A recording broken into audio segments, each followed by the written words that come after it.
حضرت عبداللہ بن سرجس رضی اللہ تعالیٰ عنہ سے منقول ہے کہ رسول اللہ صلی اللہ علیہ وسلم جب سفر کرتے تھے تو یوں دعا فرماتے: اے اللہ، میں سفر کی مشکلات، واپسی کی غمگینی، نفع کے بعد نقصان، مظلوم کی بد دعا اور اہل و عیال اور مال میں برا منظر دیکھنے سے تیری پناہ میں آتا ہوں۔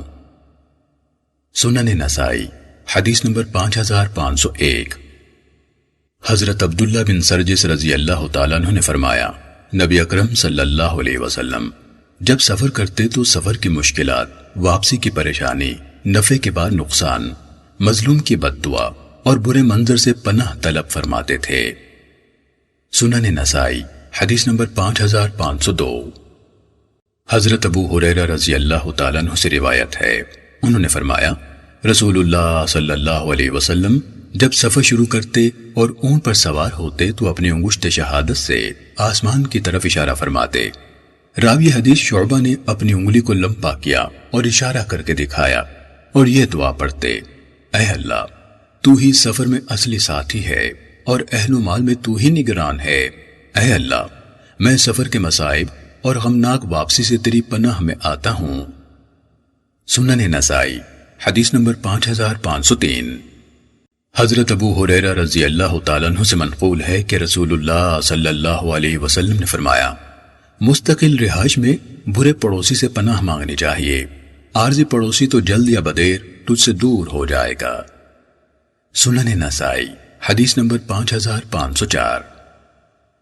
حضرت انس بن مالک رضی اللہ تعالیٰ عنہ سے منقول ہے کہ رسول اللہ صلی اللہ علیہ وسلم نے حضرت ابو طلحہ رضی اللہ تعالیٰ عنہ سے فرمایا، اپنے نوجوان لڑکوں میں سے کوئی لڑکا تلاش کرو جو میری خدمت کیا کرے۔ حضرت ابو طلحہ مجھے اپنے پیچھے سواری پر بٹھا کر لے گئے۔ جب رسول اللہ صلی اللہ علیہ وسلم پڑاؤ فرماتے تو میں آپ کی خدمت کیا کرتا تھا۔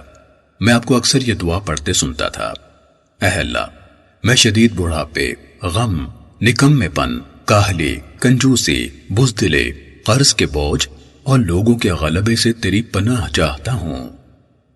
سنن نسائی حدیث نمبر 5505۔ حضرت عائشہ رضی اللہ تعالیٰ عنہ سے روایت ہے کہ نبی اکرم صلی اللہ علیہ وسلم قبر کے عذاب اور دجال کے فتنے سے اللہ تعالیٰ کی پناہ طلب کیا کرتے تھے۔ نیز آپ نے فرمایا، قبروں میں بھی تمہاری آزمائش ہوگی۔ سنن نسائی حدیث نمبر 5506۔ حضرت ابو ہریرہ رضی اللہ تعالیٰ عنہ سے روایت ہے کہ رسول اللہ صلی اللہ علیہ وسلم نے فرمایا، میں جہنم سے اللہ تعالیٰ کی پناہ میں آتا ہوں، میں قبر کے عذاب سے اللہ تعالیٰ کی پناہ حاصل کرتا ہوں، میں مسیح دجال کے شر سے اللہ تعالیٰ کی پناہ چاہتا ہوں اور زندگی و موت کی آزمائش کے شر سے اللہ تعالیٰ کی پناہ مانگتا ہوں۔ سنن نسائی حدیث نمبر 5507۔ حضرت ابو ہریرہ رضی اللہ تعالیٰ عنہ سے منقول ہے کہ رسول اللہ صلی اللہ علیہ وسلم یہ دعا فرمایا کرتے تھے: اے اللہ، میں قبر کے عذاب سے بچنے کے لیے تیری پناہ میں آتا ہوں، میں آگ کے عذاب سے تیری پناہ مانگتا ہوں، میں زندگی اور موت کے فتنے سے تیری پناہ چاہتا ہوں اور مسیح دجال کے فتنے سے تیری پناہ کا طالب ہوں۔ سنن نسائی حدیث نمبر 5508۔ حضرت ابو ہریرہ رضی اللہ تعالیٰ عنہ سے روایت ہے کہ نبی اکرم صلی اللہ علیہ وسلم نے فرمایا، قبر کے عذاب سے اللہ تعالیٰ کی پناہ حاصل کیا کرو، زندگی اور موت کے فتنے سے اللہ تعالیٰ کی پناہ مانگا کرو، مسیح دجال کے فتنے سے اللہ تعالیٰ کی پناہ طلب کیا کرو۔ سنن نسائی حدیث نمبر 5510۔ حضرت ابو ہریرہ رضی اللہ تعالیٰ عنہ سے منقول ہے کہ رسول اللہ صلی اللہ علیہ وسلم 5 چیزوں سے پناہ مانگا کرتے تھے۔ آپ فرماتے، تم قبر کے عذاب، جہنم کے عذاب، زندگی و موت کے فتنے اور مسیحی دجال کے شر سے اللہ تعالیٰ کی پناہ مانگا کرو۔ سنن نسائی حدیث نمبر 5511۔ حضرت ابو ہریرہ رضی اللہ تعالیٰ عنہ نے فرمایا کہ میں نے رسول اللہ صلی اللہ علیہ وسلم کو فرماتے سنا، جس شخص نے میری اطاعت کی اس نے اللہ تعالیٰ کی اطاعت کی، اور جس نے میری نافرمانی کی اس نے اللہ تعالیٰ کی نافرمانی کی۔ آپ قبر کے عذاب، جہنم کے عذاب، زندوں اور مردوں کے فتنے اور مسیح دجال کے فتنے سے اللہ تعالیٰ کی پناہ مانگا کرتے تھے۔ سنن نسائی حدیث نمبر 5512۔ حضرت ابو علقمہ نے کہا کہ مجھے حضرت ابو ہریرہ رضی اللہ تعالیٰ عنہ نے بالمشافہ بیان کیا کہ نبی اکرم صلی اللہ علیہ وسلم نے فرمایا، 5 چیزوں سے اللہ تعالیٰ کی پناہ طلب کیا کرو: جہنم کے عذاب، قبر کے عذاب، زندگی و موت کے فتنے اور مسیح دجال کے فتنے سے۔ سنن نسائی حدیث نمبر 5513۔ حضرت عبداللہ بن عباس رضی اللہ تعالیٰ عنہ سے روایت ہے کہ رسول اللہ صلی اللہ علیہ وسلم اپنے صحابہ کو یہ دعا یوں سکھاتے جیسے قرآن مجید کی سورت یاد کرواتے تھے۔ فرماتے، کہو اے اللہ، ہم جہنم کے عذاب سے تیری پناہ میں آتے ہیں، میں قبر کے عذاب سے تیری پناہ چاہتا ہوں، میں مسیح دجال کے فتنے سے تیری پناہ طلب کرتا ہوں، اور میں زندگی اور موت کے فتنے سے تیری پناہ مانگتا ہوں۔ سنن نسائی حدیث نمبر 5514۔ حضرت ابو ہریرہ رضی اللہ تعالیٰ عنہ سے روایت ہے کہ نبی اکرم صلی اللہ علیہ وسلم نے فرمایا، اللہ کے عذاب سے بچنے کے لیے اللہ تعالیٰ کی پناہ حاصل کرو، زندگی اور موت کے فتنے سے بچنے کے لیے اللہ تعالیٰ کی پناہ طلب کرو، عذاب قبر اور مسیح دجال کے فتنے سے اللہ تعالیٰ کی پناہ مانگو۔ سنن نسائی حدیث نمبر 5515۔ حضرت ابو ہریرہ رضی اللہ تعالیٰ عنہ سے منقول ہے کہ رسول اللہ صلی اللہ علیہ وسلم اپنی دعا میں یوں فرمایا کرتے تھے، اے اللہ، میں جہنم کے عذاب سے تیری پناہ میں آتا ہوں، میں قبر کے عذاب سے تیری پناہ حاصل کرتا ہوں، مسیح دجال کے فتنے سے تیری پناہ مانگتا ہوں، اور زندگی و موت کے فتنے سے تیری پناہ چاہتا ہوں۔ سنن نسائی حدیث نمبر 5516۔ حضرت ابو ہریرہ رضی اللہ تعالیٰ عنہ فرماتے ہیں کہ میں نے رسول اللہ صلی اللہ علیہ وسلم کو اپنی دعا میں فرماتے سنا، اے اللہ، میں قبر کی آزمائش، دجال کے فتنے اور زندگی و موت کی آزمائشوں سے تیری پناہ مانگتا ہوں۔ ابو عبد الرحمن یعنی امام نسائی رحمہ اللہ نے کہا کہ یہ سند میں مذکور سلیمان بن یسار غلط ہے، جبکہ سلیمان بن سنان درست ہے۔ سنن نسائی حدیث نمبر 5517۔ حضرت ابو ہریرہ رضی اللہ تعالیٰ عنہ سے روایت ہے کہ نبی اکرم صلی اللہ علیہ وسلم نے فرمایا، اللہ تعالیٰ کے عذاب سے اللہ تعالیٰ کی پناہ مانگو، قبر کے عذاب سے اللہ تعالیٰ کی پناہ مانگو، زندگی و موت کے فتنے سے اللہ تعالیٰ کی پناہ مانگو، اور مسیح دجال کے فتنے سے اللہ تعالیٰ کی پناہ مانگو۔ سنن نسائی حدیث نمبر 5518۔ حضرت ابو ہریرہ رضی اللہ تعالیٰ عنہ نے فرمایا، رسول اللہ صلی اللہ علیہ وسلم عذاب جہنم، عذاب قبر اور مسیح دجال کے شر سے اللہ تعالیٰ کی پناہ طلب کیا کرتے تھے۔ سنن نسائی حدیث نمبر 5519۔ حضرت ابو ہریرہ رضی اللہ تعالیٰ عنہ نے بیان کیا کہ رسول اللہ صلی اللہ علیہ وسلم نے فرمایا، آگ کے عذاب، قبر کے عذاب، زندگی اور موت کے فتنے اور مسیح دجال کے شر سے اللہ کی پناہ حاصل کیا کرو۔ سنن نسائی حدیث نمبر 5520۔ حضرت عائشہ رضی اللہ تعالیٰ عنہ سے روایت ہے کہ رسول اللہ صلی اللہ علیہ وسلم نے دعا کرتے ہوئے فرمایا، اے اللہ، جبرائیل و میکائیل کے رب، اسرافیل کے رب، میں آگ کی تپش اور قبر کے عذاب سے تیری پناہ چاہتا ہوں۔ سنن نسائی حدیث نمبر 5521۔ حضرت ابو ہریرہ رضی اللہ تعالیٰ عنہ نے فرمایا، میں نے ابو القاسم صلی اللہ علیہ وسلم کو دوران نماز فرماتے سنا، اے اللہ، میں قبر کی آزمائش اور عذاب، دجال کے فتنے، زندگی اور موت کے فتنے اور جہنم کی تپش سے تیری پناہ میں آتا ہوں۔ ابو عبد الرحمن یعنی امام نسائی رحمہ اللہ نے کہا، یہ درست ہے۔ سنن نسائی حدیث نمبر 5522۔ حضرت انس بن مالک رضی اللہ تعالیٰ عنہ سے روایت ہے کہ رسول اللہ صلی اللہ علیہ وسلم نے فرمایا، جو شخص اللہ تعالیٰ سے 3 مرتبہ جنت کا سوال کرے تو جنت کہتی ہے، اے اللہ، اسے جنت میں داخل فرما، اور جو شخص 3 دفعہ آگ سے پناہ مانگے تو آگ خود کہتی ہے، یا اللہ، اس کو آگ سے بچا۔ سنن نسائی حدیث نمبر 5523۔ حضرت شداد بن اوس رضی اللہ تعالیٰ عنہ سے روایت ہے کہ نبی اکرم صلی اللہ علیہ وسلم نے فرمایا سب سے اہم اور افضل استغفار یہ ہے کہ بندہ کہے اے اللہ تو میرا رب ہے، تیرے سوا کوئی معبود نہیں، تو میرا خالق ہے، میں تیرا بندہ ہوں اور میں اپنی طاقت و استطاعت کے مطابق تجھ سے کیے ہوئے عہد و وعدے پر قائم ہوں، میں اپنے گناہوں کے شر سے تیری پناہ چاہتا ہوں، میں اپنے ہر قسم کے گناہوں کا اعتراف کرتا ہوں اور اپنے آپ پر تیری نوازشات کا اقرار کرتا ہوں، لہٰذا مجھے معاف فرما کیونکہ تیرے سوا کوئی گناہ معاف نہیں کر سکتا۔ اگر کوئی شخص یقین و ایمان کے ساتھ صبح کے وقت یہ کلمات پڑھے پھر مر جائے تو لازماً جنت میں داخل ہوگا، اور اگر شام کے وقت یہی کلمات یقین و ایمان رکھتے ہوئے کہے اور مر جائے تو لازماً جنت میں داخل ہوگا۔ ولید بن ثعلبہ نے اس یعنی حسین المعلم کی مخالفت کی ہے۔ سنن نسائی حدیث نمبر 5524۔ حضرت ہلال بن یصاف سے منقول ہے کہ میں نے نبی اکرم صلی اللہ علیہ وسلم کی زوجہ محترمہ ام المومنین حضرت عائشہ رضی اللہ تعالیٰ عنہ سے پوچھا رسول اللہ صلی اللہ علیہ وسلم اپنی وفات سے قبل کون سی دعا زیادہ پڑھتے تھے؟ انہوں نے فرمایا یہ دعا زیادہ پڑھتے تھے، اے اللہ میں ان گناہوں کے شر سے تیری پناہ میں آتا ہوں جو میں کر چکا ہوں اور ان گناہوں کے شر سے بھی جو ابھی نہیں کیے۔ سنن نسائی حدیث نمبر 5525۔ حضرت ہلال بن یصاف نے کہا کہ حضرت عائشہ رضی اللہ تعالیٰ عنہ سے پوچھا گیا نبی اکرم صلی اللہ علیہ وسلم اکثر کون سی دعا کیا کرتے تھے؟ انہوں نے فرمایا آپ اکثر یہ دعا فرمایا کرتے تھے اے اللہ میں تیری پناہ میں آتا ہوں اپنے ان کاموں کے شر سے جو میں کر چکا ہوں اور ان کاموں کے شر سے جو میں نے ابھی نہیں کیے۔ سنن نسائی حدیث نمبر 5526۔ حضرت فروہ بن نوفل نے کہا کہ میں نے ام المومنین حضرت عائشہ رضی اللہ تعالیٰ عنہ سے پوچھا رسول اللہ صلی اللہ علیہ وسلم کیا دعا فرمایا کرتے تھے؟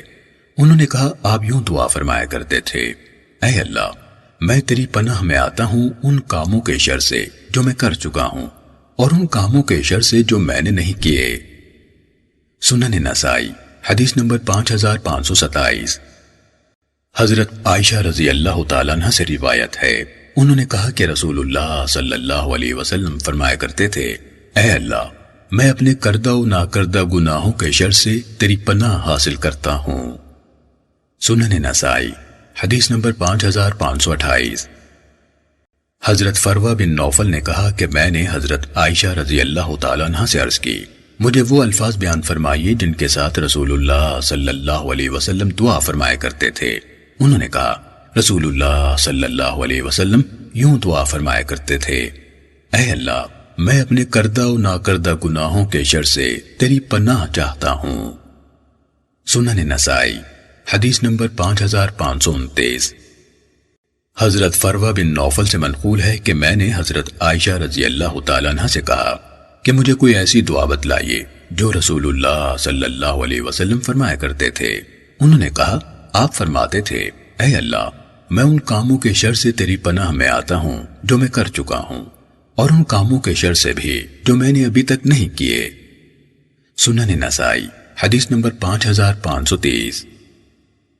حضرت ابن عمر رضی اللہ تعالیٰ عنہ نے فرمایا میں نے رسول اللہ صلی اللہ علیہ وسلم کو فرماتے سنا اے اللہ میں اس بات سے تیری عظمت کی پناہ میں آتا ہوں کہ میں نیچے سے اچانک ہلاک کر دیا جاؤں۔ یہ حدیث مختصر ہے۔ جبیر نے کہا کہ نیچے سے اچانک ہلاک کر دیے جانے سے مراد ہے زمین میں دھس جانا۔ عبادہ نے کہا میں نہیں جانتا کہ یہ نبی صلی اللہ علیہ وسلم کا فرمان ہے یا جبیر کا اپنا قول ہے۔ سنن نسائی حدیث نمبر 5531۔ حضرت ابن عمر رضی اللہ تعالیٰ عنہ نے فرمایا کہ نبی اکرم صلی اللہ علیہ وسلم فرمایا کرتے تھے اے اللہ، پھر راوی نے دعا ذکر کی جس کے آخر میں یہ لفظ ہیں میں اس بات سے تیری پناہ میں آتا ہوں کہ مجھے نیچے سے اچانک ہلاک کر دیا جائے۔ ان الفاظ سے آپ کا مقصد دھسائے جانے سے پناہ طلب کرنا تھا۔ سنن نسائی حدیث نمبر 5532۔ حضرت ابو الیسر رضی اللہ تعالیٰ عنہ سے روایت ہے کہ رسول اللہ صلی اللہ علیہ وسلم فرمایا کرتے تھے اے اللہ میں تیری پناہ میں آتا ہوں اس بات سے کہ کسی اونچی جگہ سے گر جاؤں یا کوئی عمارت مجھ پر گر جائے، یا غرق ہو جاؤں، یا آگ میں جل مروں، اور اس بات سے بھی تیری پناہ میں آتا ہوں کہ مجھے مرتے وقت شیطان بدحواس کر دے، اور میں اس بات سے بھی تیری پناہ میں آتا ہوں کہ تیرے راستے میں دوران جہاد میں میدان جنگ سے پیٹ پھیر کر بھاگتا ہوا مارا جاؤں، اور اس بات سے بھی تیری پناہ میں آتا ہوں کہ کسی زہریلی چیز کے ڈسنے سے مر جاؤں۔ سنن نسائی حدیث نمبر 5533۔ حضرت ابو الیسر رضی اللہ تعالیٰ عنہ سے روایت ہے کہ رسول اللہ صلی اللہ علیہ وسلم دعا میں یوں فرمایا کرتے تھے: اے اللہ، میں سخت بڑھاپے، اونچی جگہ سے گر جانے، دب جانے، غم و اندوہ، آگ سے جل مرنے اور غرق ہو جانے سے تیری پناہ چاہتا ہوں، اور اس بات سے تیری پناہ چاہتا ہوں کہ میری موت کے وقت شیطان مجھے بدحواس کر دے، اور یہ کہ میں دوران جہاد میں میدان جنگ سے پیٹ پھیر کر بھاگتا ہوا مارا جاؤں، اور اس بات سے بھی تیری پناہ چاہتا ہوں کہ میں کسی زہریلی چیز کے ڈنگ سے مر جاؤں۔ سنن نسائی حدیث نمبر 5534۔ حضرت ابو الاسود سلمی رضی اللہ تعالیٰ عنہ سے ایسی ہی روایت ہے، انہوں نے کہا کہ رسول اللہ صلی اللہ علیہ وسلم فرمایا کرتے تھے: اے اللہ، میں دب کر مرنے سے تیری پناہ میں آتا ہوں، میں نیچے گر کر مرنے سے تیری پناہ کا طالب ہوں، میں ڈوب کر مرنے اور آگ میں جل مرنے سے تیری پناہ چاہتا ہوں، اور میں اس بات سے بھی تیری پناہ مانگتا ہوں کہ موت کے وقت شیطان مجھے بدحواس کر دے، اور اس بات سے بھی کہ میں تیرے راستے میں میدان جنگ سے پیٹ پھیر کر بھاگتا ہوا مر جاؤں، اور اس بات سے بھی تیری پناہ میں آتا ہوں کہ کسی زہریلے جانور کے ڈسنے سے مارا جاؤں۔ سنن نسائی حدیث نمبر 5535۔ حضرت عائشہ رضی اللہ تعالیٰ عنہ سے روایت ہے، انہوں نے فرمایا کہ ایک رات میں نے رسول اللہ صلی اللہ علیہ وسلم کو اپنے بستر پر تلاش کیا، لیکن آپ مجھے نہ ملے۔ میں نے اپنا ہاتھ بستر کے سرہانے کی جانب مارا تو میرا ہاتھ آپ کے مبارک پاؤں کے تلووں پر لگا۔ آپ سجدے کی حالت میں تھے اور فرما رہے تھے: اے اللہ، میں تیری سزا سے بچنے کے لیے تیری معافی کی پناہ میں آتا ہوں، تیری ناراضی سے بچنے کے لیے تیری رضامندی کی پناہ حاصل کرتا ہوں، اور تجھ سے تیرے عذاب سے بچنے کے لیے تیری پناہ لیتا ہوں۔ سنن نسائی حدیث نمبر 5536۔ حضرت عاصم بن حمید سے روایت ہے، انہوں نے کہا کہ میں نے حضرت عائشہ رضی اللہ تعالیٰ عنہ سے پوچھا: رسول اللہ صلی اللہ علیہ وسلم رات کی نماز کس دعا سے شروع فرماتے تھے؟ انہوں نے کہا: تو نے مجھ سے ایسی چیز کے بارے میں سوال کیا ہے کہ کسی اور نے وہ چیز نہیں پوچھی۔ آپ 10 دفعہ اللہ اکبر کہتے، 10 دفعہ سبحان اللہ کہتے، 10 دفعہ استغفر اللہ کہتے، پھر فرماتے: اے اللہ، مجھے معاف فرما، مجھے ہدایت دے، مجھے رزق عطا فرما، مجھے عافیت عطا فرما۔ پھر آپ قیامت کے دن مقام کی تنگی سے اللہ تعالیٰ کی پناہ طلب فرماتے۔ سنن نسائی حدیث نمبر 5537۔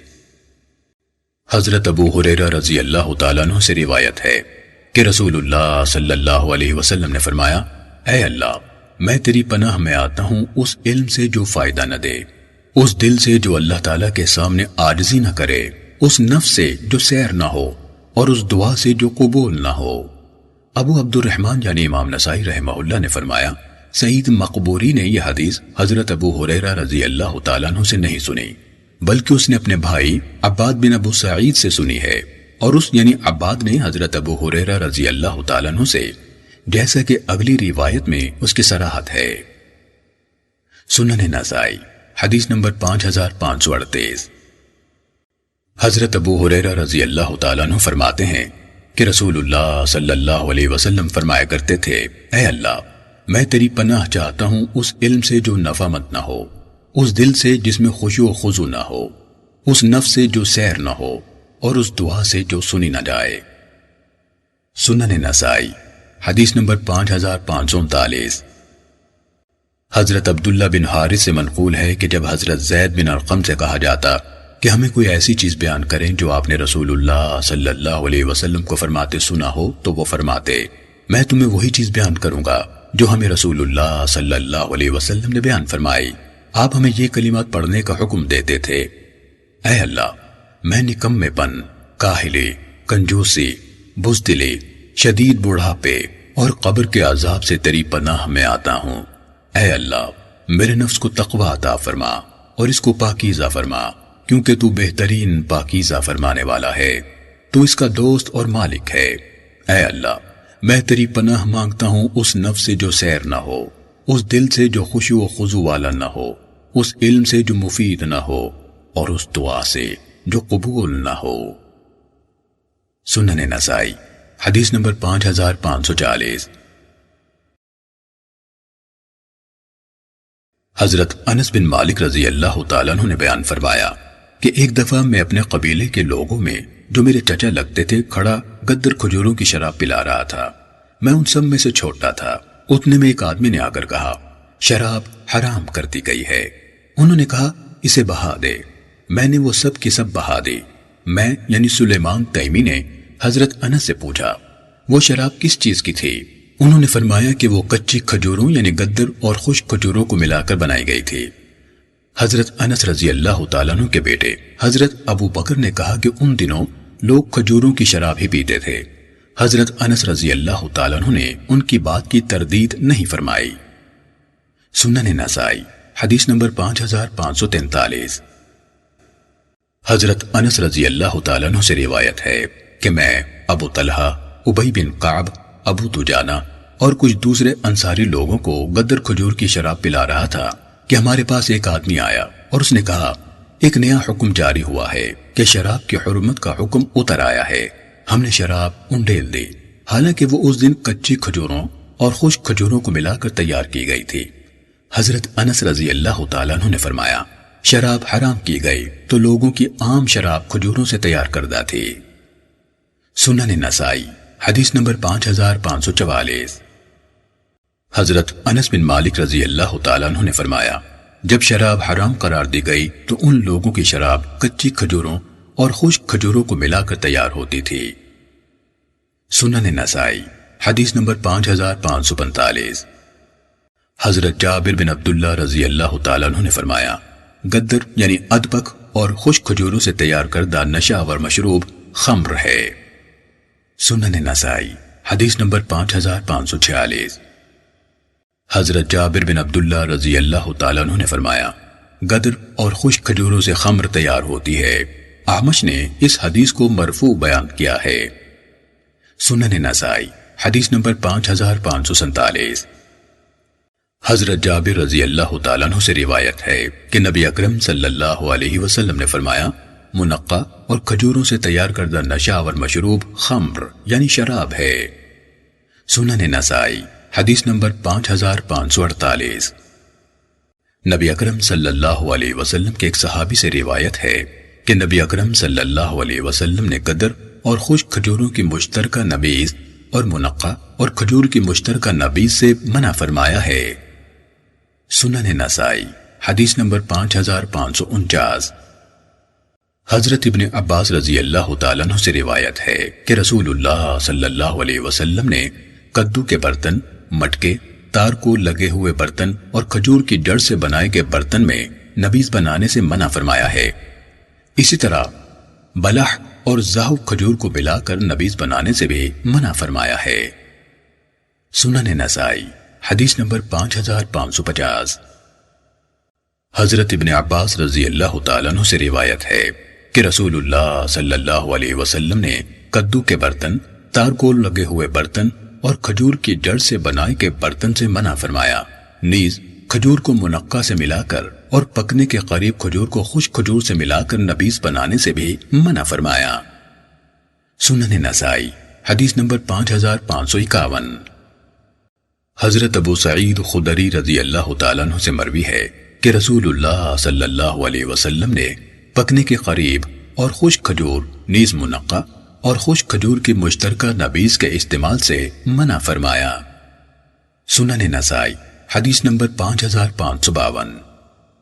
حضرت ابو قتادہ رضی اللہ تعالیٰ عنہ سے روایت ہے کہ نبی اکرم صلی اللہ علیہ وسلم نے فرمایا، کھجور اور منقع اسی طرح پکنے کے قریب اور تازہ کھجور کو نبیذ بنانے کے لیے اکٹھا نہ کرو۔ سنن نسائی حدیث نمبر 5553۔ حضرت ابو قتادہ رضی اللہ تعالیٰ عنہ سے روایت ہے کہ رسول اللہ صلی اللہ علیہ وسلم نے فرمایا، کچی اور تازہ کھجور کی مشترکہ نبیذ نہ بناؤ، اسی طرح منقع اور تازہ کھجور کی مشترکہ نبیذ نہ بناؤ۔ سنن نسائی حدیث نمبر 5554۔ حضرت ابو سعید خدری رضی اللہ تعالیٰ عنہ سے روایت ہے کہ رسول اللہ صلی اللہ علیہ وسلم نے کھجور اور منقع یا پکنے کے قریب اور خشک کھجور یا کچی اور گدر کھجور کو ملا کر نبیذ بنانے سے منع فرمایا ہے۔ سنن نسائی حدیث نمبر 5555۔ حضرت جابر رضی اللہ تعالیٰ عنہ سے منقول ہے کہ نبی اکرم صلی اللہ علیہ وسلم نے کھجور اور منقع نیز گدر اور تازہ کھجور کی مشترکہ نبیذ سے منع فرمایا ہے۔ سنن نسائی حدیث نمبر 5556۔ حضرت جابر رضی اللہ تعالیٰ عنہ سے روایت ہے کہ رسول اللہ صلی اللہ علیہ وسلم نے فرمایا منقع اور کھجور اسی طرح ادھ پکی کھجور اور خشک کھجور کو ملا کر نبیذ نہ بناؤ۔ سنن نسائی حدیث نمبر 5557۔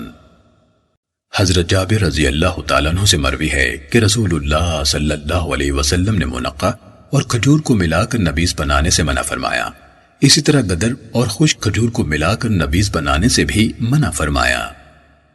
سنن نسائی حدیث نمبر 5558۔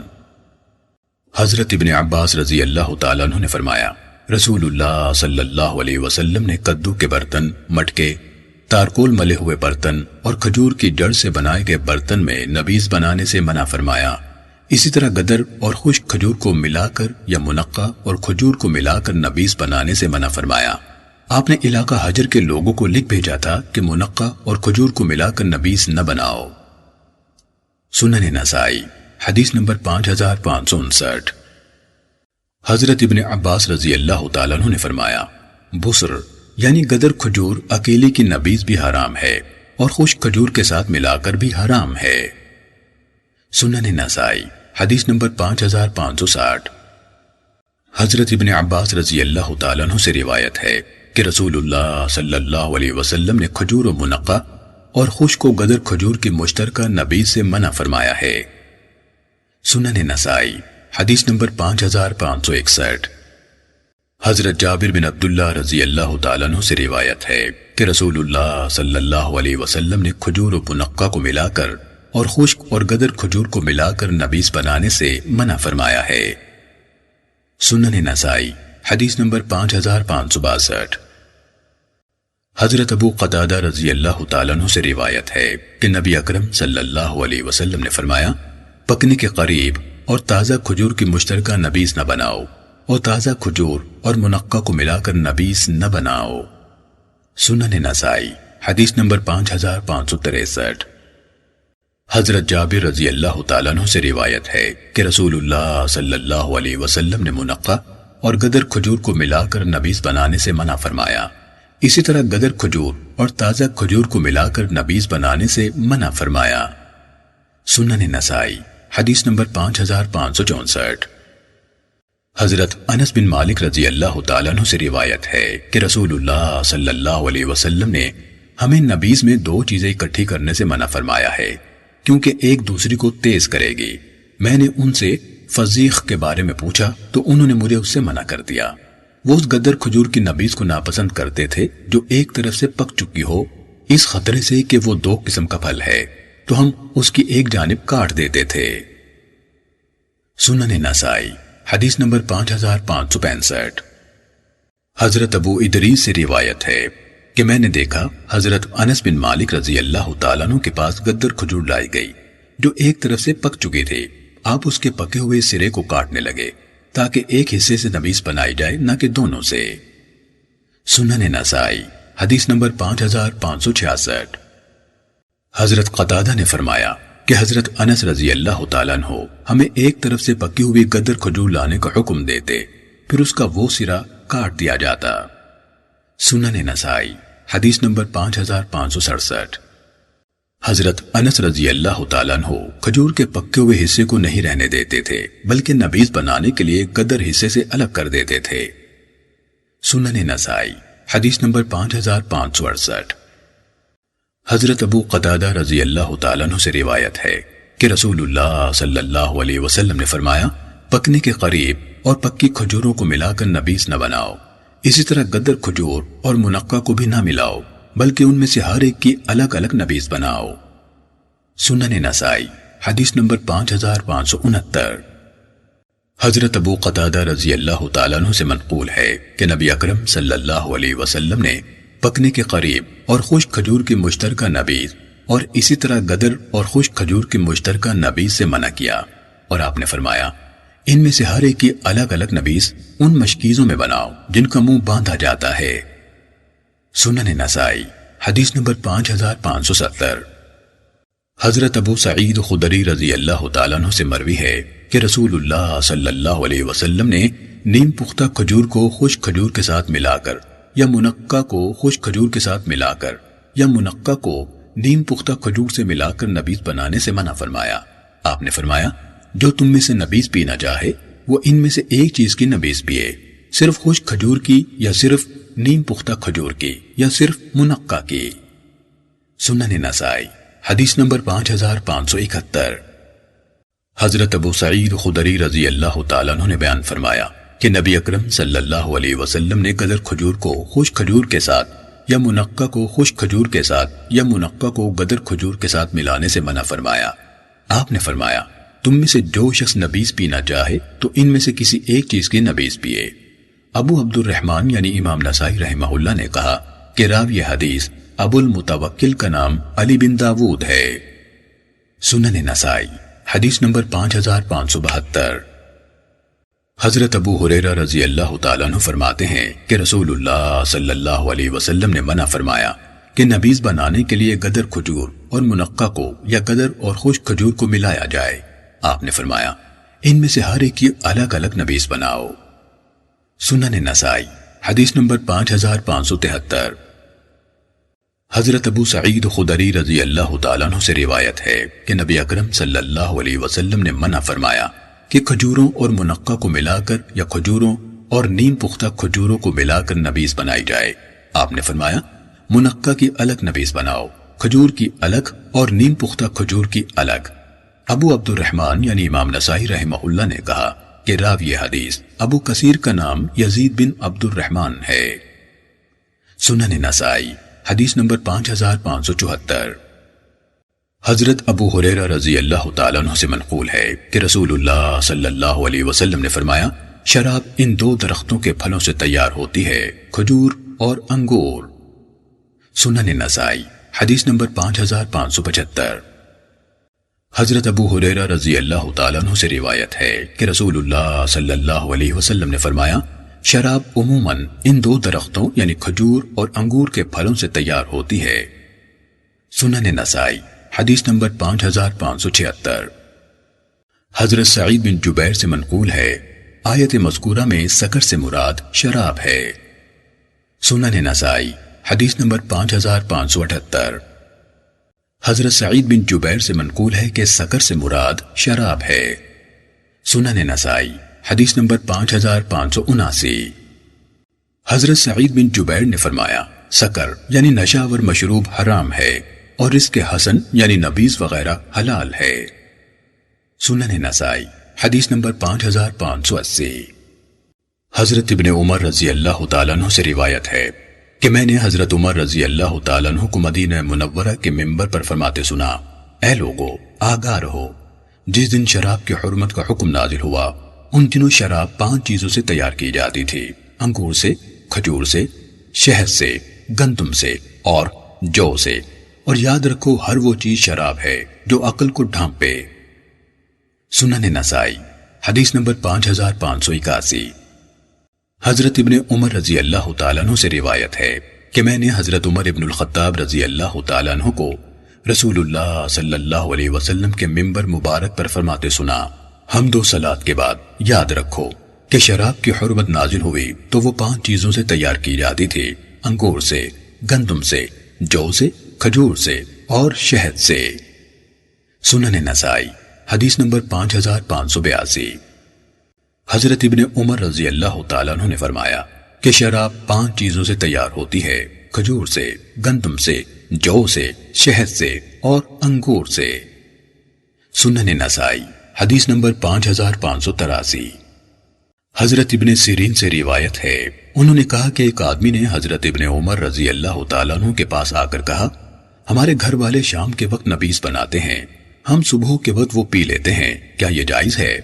آپ نے فرمایا، میں تجھے نشہ آور سے روکتا ہوں، تھوڑا ہو یا زیادہ، اور میں اللہ تعالیٰ کو تجھ پر گواہ بنا کر تجھے نشہ آور چیز سے روکتا ہوں، قلیل ہو یا کثیر، اور میں اللہ تعالیٰ کو تجھ پر گواہ بنا کر تجھے نشہ آور چیز سے روکتا ہوں، قلیل ہو یا کثیر، اور میں اللہ تعالیٰ کو گواہ بنا کر تجھے بتاتا ہوں کہ خیبر والے فلاں فلاں چیز سے مشروب تیار کرتے ہیں اور اس کا نام یہ رکھتے ہیں، مگر وہ در حقیقت شراب یعنی خمر ہے، اور فدق والے بھی فلاں فلاں چیز سے مشروب تیار کرتے ہیں اور اس کا نام یہ اور یہ رکھتے ہیں، حالانکہ وہ بھی شراب ہی ہے، حتیٰ کہ انہوں نے 4 قسم کے مشروب شمار کیے، ان میں سے ایک شہد سے تیار ہوتا تھا۔ سنن نسائی حدیث نمبر 5584۔ حضرت ابن عمر رضی اللہ تعالیٰ عنہ سے روایت ہے کہ نبی اکرم صلی اللہ علیہ وسلم نے فرمایا، ہر نشاور چیز حرام ہے اور ہر نشاور چیز خمر ہے۔ سنن نسائی حدیث نمبر 5585۔ حضرت ابن عمر رضی اللہ تعالیٰ عنہ سے منقول ہے کہ رسول اللہ صلی اللہ علیہ وسلم نے فرمایا، ہر نشاور چیز حرام ہے اور ہر نشاور چیز خمر ہے۔ حسین بن منصور نے کہا، امام احمد رحمہ اللہ نے فرمایا، یہ حدیث صحیح ہے۔ سنن نسائی حدیث نمبر 5586۔ حضرت ابن عمر رضی اللہ تعالیٰ عنہ سے مروی ہے کہ رسول اللہ صلی اللہ علیہ وسلم نے فرمایا، ہر نشاور چیز خمر یعنی شراب ہے۔ سنن نسائی حدیث نمبر 5587۔ حضرت ابن عمر رضی اللہ تعالیٰ عنہ کا بیان ہے کہ رسول اللہ صلی اللہ علیہ وسلم نے فرمایا، ہر نشاور چیز شراب ہے اور ہر نشاور چیز حرام ہے۔ سنن نسائی حدیث نمبر 5588۔ حضرت ابن عمر رضی اللہ تعالیٰ عنہ کا فرمان ہے کہ نبی اکرم صلی اللہ علیہ وسلم نے فرمایا، ہر نشاور چیز حرام ہے اور ہر نشاور چیز خمر ہے۔ سنن نسائی حدیث نمبر 5589۔ حضرت ابن عمر رضی اللہ تعالیٰ عنہ سے روایت ہے کہ نبی اکرم صلی اللہ علیہ وسلم نے فرمایا، ہر نشاور چیز حرام ہے۔ سنن نسائی حدیث نمبر 5590۔ حضرت ابو ہریرہ رضی اللہ تعالیٰ عنہ سے روایت ہے کہ رسول اللہ صلی اللہ علیہ وسلم نے فرمایا، ہر نشہ آور چیز حرام ہے۔ سنن نسائی حدیث نمبر 5591۔ حضرت ابو ہریرہ رضی اللہ تعالیٰ عنہ سے منقول ہے کہ رسول اللہ صلی اللہ علیہ وسلم نے کدو کے برتن، تارکول لگے ہوئے برتن، کھجور کی جڑ سے بنائے ہوئے برتن اور مٹکے میں نبیذ بنانے سے منع فرمایا، اور ہر نشہ آور چیز حرام ہے۔ سنن نسائی حدیث نمبر 5592۔ حضرت عائشہ رضی اللہ تعالیٰ عنہ سے روایت ہے کہ نبی اکرم صلی اللہ علیہ وسلم نے فرمایا، کدو کے برتن، تارکول لگے ہوئے برتن اور کھجور کی جڑ سے بنائے کے برتن میں نبیذ نہ بناؤ، اور ہر نشاور چیز حرام ہے۔ سنن نسائی حدیث نمبر 5593۔ حضرت عائشہ رضی اللہ تعالیٰ عنہ سے روایت ہے کہ رسول اللہ صلی اللہ علیہ وسلم نے فرمایا، ہر نشہ آور مشروب حرام ہے۔ قتیبہ نے کہا، عن النبی صلی اللہ علیہ وسلم۔ سنن نسائی حدیث نمبر 5594۔